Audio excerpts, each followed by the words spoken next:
Hello, everybody. I wanted to make another video this week that just talked to you about how to submit your work on Canvas. You will be doing everything in code.org, but when you do your Canvas submission, you're going to see that it does require you to do a screenshot of your work so I can see what time you finished it and make sure that you finished it on time. So it's really important that you not only do the work in code.org, but you also create this screenshot and upload that to Canvas so that I can see that your work was submitted on time. For this screenshot, you will see instructions on every Canvas assignment that I give. If you click on the link, it's a Google Doc that will explain to you exactly how to take this screenshot, whether you're on a Windows or a Mac. This video is just going to kind of walk you through it really quick. So in your screenshot, what's important is that I can see that you've completed all of the levels on code.org, and I can also see your name.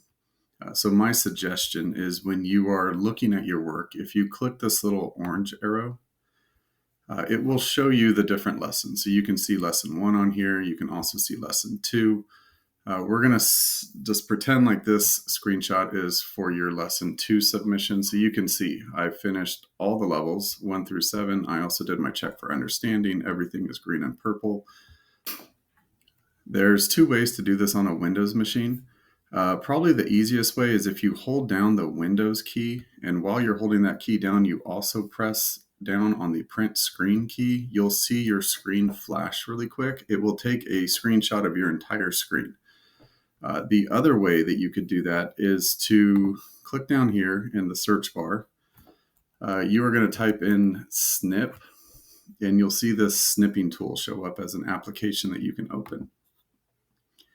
If you open that application, you can click on Mode, Rectangle, and what you're basically going to do is hold down the left button on your mouse and then kind of drag your mouse up so that you capture the lesson 2 assignment. So I can see those bubbles. It'll also capture the name up here in the corner. So once you let go of the mouse, it's going to show you what your screenshot looks like.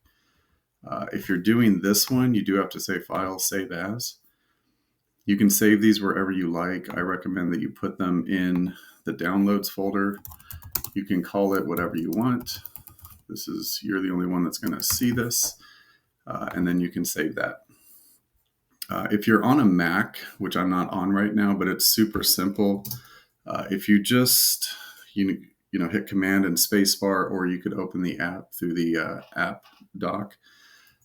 There is a application on there called Screenshot. If you open the Screenshot app, it's going to give you this little modal that you can drag around. Just move it so that the highlighted area captures the information that I'm requiring.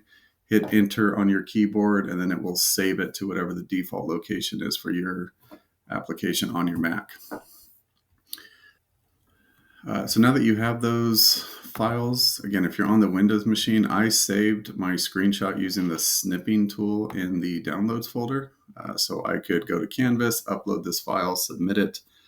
If you did the Windows key print screen, it's going to save it in a different location depending on what your settings are, but 9 times out of 10, if you go to Pictures, there will be a Screenshots folder, and that's where you'll see your screenshots saved. So again, you would go to Canvas, go to that folder, upload those images. So again, make sure you're doing your weekly check-ins. Make sure that you're completing the work on code.org, but also make sure that you are submitting your screenshots on Canvas on time so that you get your full points.